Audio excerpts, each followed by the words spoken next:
What's up, parents? Welcome to this week's weekly parent update video. This Wednesday night at GSM, I'm continuing our series through the letter of 1 Timothy by Paul, and I'm on 1 Timothy 5, starting in verse 17 through the end of the chapter. Josh did an incredible job last week setting this sermon up by going through the verses 1 through 16. And so now, jumping into verse 17, we're talking all about pastors, their authority, and how it's linked to accountability. And so spiritual authority, while we may want it, we want positions of leadership, we want influence, it's always linked to accountability by the Lord and also others holding us accountable.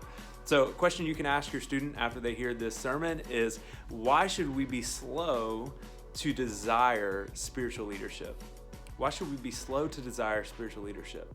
It is important that we do not allow our gifting to take us to a place where our character cannot keep us. And the scriptures would say we should be slow to lay on hands and ordain men to be pastors. Well, the same is true for anything else. We should focus more on our holiness, more on being like Jesus, putting sin to death, than just trying to get a platform, trying to be famous or a celebrity or to have influence, because it is terrifying to get into a situation like that and not have your character in a place where it'll keep you safe.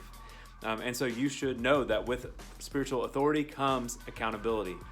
God's word says that he is going to hold pastors especially accountable, doubly accountable for what they do and say.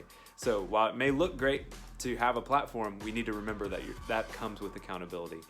The announcement I want to give you is also about SNL. So Saturday Night Live, if you don't know what that is a small group event that we have for all of our small groups where they get together on a Saturday night. They're going to have a biblical lesson together in small group. They're going to hang out that night and have a lot of fun. And then they're going to come to church the next day. And so they're staying the night in host homes. That Saturday night is February 8th.